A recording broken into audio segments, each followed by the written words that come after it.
इस देश के निवासियों पर धर्म और जाति का बहुत बड़ा स्थान है और यही तय करता है इस देश के हर व्यक्ति का भविष्य। दरअसल मैं पिछले इतिहास में नहीं जाना चाहूँगा और ये सभी जानते हैं कि इस देश की जो सामाजिक स्थिति है, उसमें जाति और धर्म का महत्वपूर्ण स्थान है और यही इस देश के सामाजिक उन्नति और राष्ट्र की उन्नति के लिए दिशा तय करता है।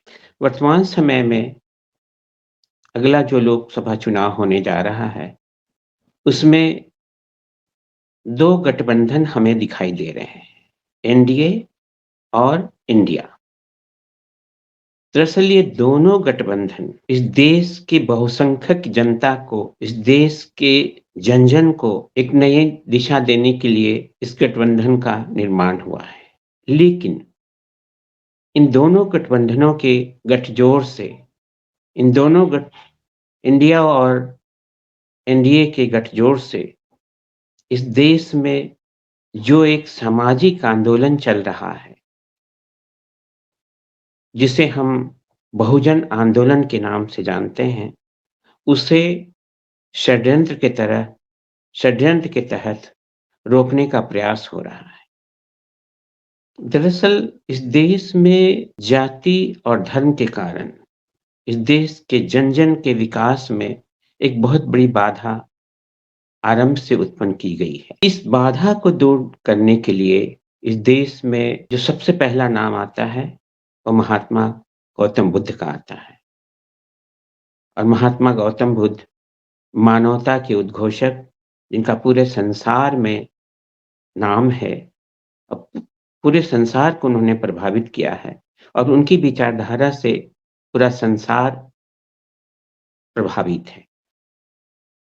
लेकिन स्वयं भारत में ही इस महामानव की विचारधारा की जितनी अवहेलना हुई, वो शायद और कहीं नहीं हुई। इन्हीं सब कारणों से इस देश में जो सामाजिक उथल-पुथल होता रहा, उसमें हम भारतीय इतिहास में 19वीं शती में महात्मा फुले का नाम आता है, जिन्होंने इस देश में सामाजिक आंदोलन के लिए बहुत बड़ा कार्य किया। महात्मा फुले के बाद जो हमारे सामने सबसे बड़ा नाम आता है, वो बाबा साहेब डॉक्टर भीमराव अम्बेडकर का आता है। उन्होंने हमारे लिए एक अनुपम संविधान दिया, जिसके कारण इस देश के सामाजिक और राष्ट्र की उन्नति संभव थी। लेकिन जाति और धर्म के गठजोड़ के कारण यह अभी तक संभव नहीं हो पा रहा था। अब इसी को दूर करने के लिए माननीय काशीराम जी ने बहुजन आंदोलन की शुरुआत की। जाति और धर्म की ओर में हिंदूवाद का जो भयानक रूप सामने आया, उसके काट के रूप में हम बहुजन आंदोलन को देखते हैं। लेकिन जैसा मैंने पहले कहा कि यह देश, इस देश का समाज हमेशा से षड्यंत्रों का शिकार होता रहा है और पुनः आज ऐसी ही परिस्थिति उत्पन्न हो गई है और ये परिस्थिति देश के समाज के लिए और राष्ट्र के लिए हानिकारक है। क्योंकि यह हम जानते हैं कि पूरी दुनिया में जितने देश हैं, उसमें अगर उस देश का सर्वांगीण विकास ना हो, तो हम ऐसा नहीं कह सकते हैं कि वह देश आगे बढ़ रहा है। हर देश में उस देश की हर जनता को, हर व्यक्ति को जो सुविधाएँ मिलनी चाहिए, समान रूप से सबको प्राप्त हो, सबको वह अवसर प्राप्त हो, इक्वल अपॉर्च्युनिटी और प्रॉपर रिप्रेजेंटेशन। और यही 2 शब्द किसी भी राष्ट्र की उन्नति के लिए, वहाँ के समाज की उन्नति के लिए महत्वपूर्ण हैं। लेकिन हमारे देश में जाति और धर्म के गठजोड़ ने हमेशा से इस देश की बहुसंख्यक जनता को प्रगति की राह में रोड़ा अटकाया है और इसी के शिकार होने से इस देश की जनता सर्वांगीण विकास से अछूती रही है। आज जब हम हमारे सामने लोकसभा का चुनाव सिर पर है, उस समय हम देखते हैं कि इस देश में 2 गठबंधन हमारे सामने दिखाई देता है, एक एनडीए का और एक इंडिया का। लेकिन इन दोनों गठबंधनों में इस देश का बहुसंख्यक या 85% जनता शामिल नहीं है और उन पार्टियों को या कहें उन लोगों को शामिल किया गया है, जो केवल ना सिर्फ व्यक्तिगत लाभ के लिए समाज को और मैं तो ये कहूँगा कि राष्ट्र को धोखा देने के लिए ही तैयार किया गया है। क्योंकि ये दोनों गठबंधन इस देश की इस देश के जन-जन के विकास के लिए नहीं है। अपनी राजनीति के तहत उन्हीं लोगों के विकास के लिए है, जो पहले से समृद्ध हैं। लेकिन प्रश्न उठता है कि क्या किसी राष्ट्र की उन्नति को हम केवल वर्ग विशेष से माप सकते हैं? ऐसा नहीं है।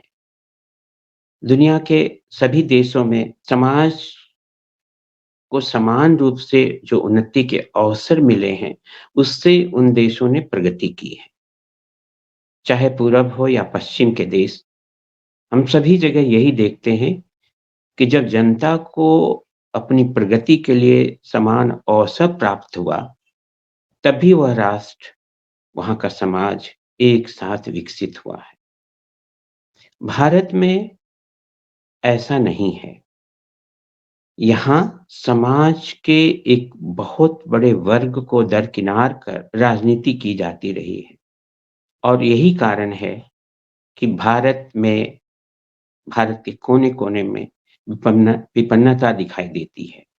अगर हम सही मायने में भारत की तस्वीर देखना चाहें, तो पूरब से पश्चिम या उत्तर से दक्षिण रेल यात्रा द्वारा हम अपने देश की जो परिस्थिति है, जो आर्थिक स्थिति है, उसे देख सकते हैं और देश को जानने के लिए ये सबसे बड़ा माध्यम है। तब हमें पता चलेगा कि वास्तव में देश ने कितनी प्रगति की है। मैं यहाँ पे ये ज़रूर करना चाहूँगा कि हमारे देश की सबसे बड़ी समस्याओं में से एक सबसे बड़ी समस्या जनसंख्या की है। सरकार का उस ओर ध्यान कभी नहीं जाता है और इसलिए भी नहीं जाता है क्योंकि जो योजनाएँ बनाई गई, उसमें शिक्षा के महत्व को स्थान नहीं दिया गया और उसकी जगह पर धर्म और जाति के संघर्ष को बराबर पैदा किया जाता रहा है। समाज में जाति के नाम पर, धर्म के नाम पर जो संघर्ष की स्थिति बनाई जाती है, उसी में उलझाकर यहाँ की जनता को प्रगति की राह में रोड़ा उत्पन्न किया जाता है। और ये इसलिए संभव है और यह सब इसलिए भी होता है क्योंकि जन-जन तक शिक्षा पहुँचाने का जो कार्य होना चाहिए था, वो नहीं हो पा रहा है। और यही कारण है कि इस देश की पार्टियाँ जाति और धर्म के महत्व को सामने लाती हैं और अपना उल्लू सीधा करती हैं। वर्तमान में जो सामाजिक और राजनीतिक उथल-पुथल है, इस बीच जो हम यह देखते हैं कि किस प्रकार जिन पार्टियों का गठबंधन हुआ, वो मूल रूप से जाति और धर्म को आधार बनाकर हुआ है और इस देश की बहुसंख्यक जनता को उनकी प्रगति की राह में रोड़ा अटकाने के लिए ही किया गया है। फुले, बाबा साहेब और उनके बाद माननीय काशीराम जी ने इसी जाति और धर्म के गठबंधन को उजागर करते हुए इस देश में बहुजन आंदोलन का निर्माण किया और बहुजन आंदोलन के द्वारा इस देश की प्रगति के लिए, इस देश के जन-जन के उत्थान के लिए एक आंदोलन चलाया और उसमें जिस रूप में हम पिछले दशकों में जो परिवर्तन देखा, वो अति महत्वपूर्ण है। माननीय काशीराम जी द्वारा बहुजन आंदोलन को चलाने का यही उद्देश्य था कि इस देश का संपूर्ण विकास हो सके। इस देश की उस जनता को जिसे अपने देश की चौहद्दी का पता नहीं है, उसे भी मालूम हो कि हमारा देश कितना बड़ा है, कितनी बड़ी संस्कृति है और सबके उत्थान के लिए क्या संभव है, वो योजनाएँ बनाई गई। लेकिन दुःख का विषय है कि वर्तमान में जब लोकसभा चुनाव होने जा रहा है, तो इंडिया और एनडीए गठबंधन के द्वारा बहुजन आंदोलन को एक बहुत ही बड़े षड्यंत्र की तरह रोकने का प्रयास किया जा रहा है।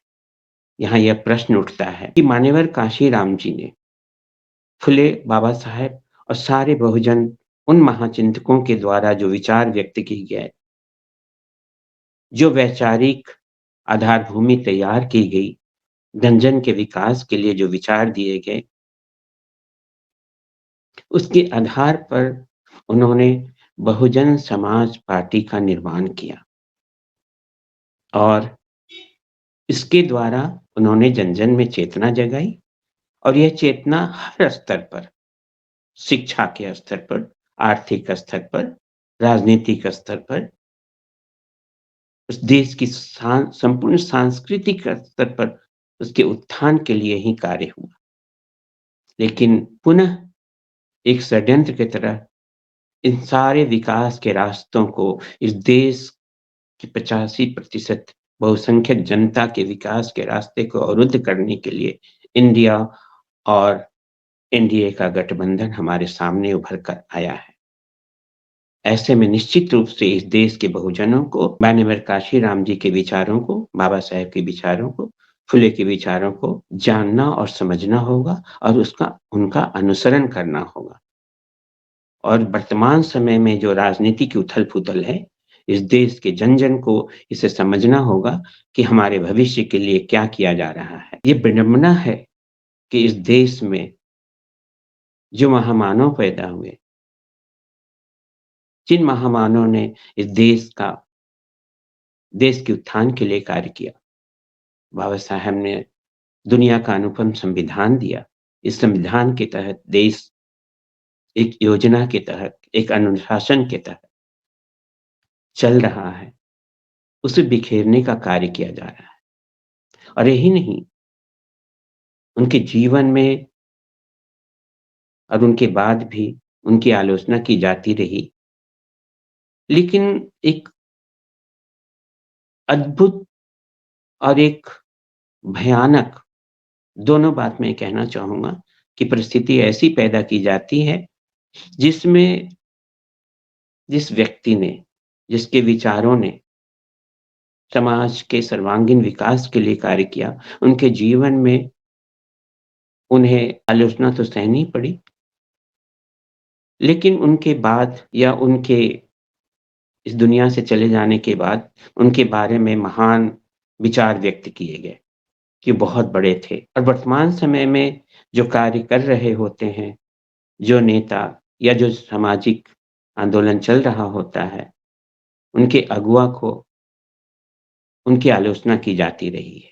मैं यहाँ स्पष्ट रूप से कहना चाहूँगा कि बाबा साहेब के समय जब बाबा साहेब इस देश में आंदोलन चला रहे थे, इस देश के समाज के लिए, राष्ट्र के उत्थान के लिए कार्य कर रहे थे, उनकी आलोचना की गई। उनके बारे में यह कहा गया कि अच्छे नहीं हैं। उनके जाने के बाद उनकी प्रशंसा की गई। उनके बाद हमारे बीच इस देश के बहुजन शेर, बहुजन नायक मान्यवर कांशीराम जी आते हैं और उन्होंने संघर्ष के द्वारा इस देश के जन-जन को जगाया।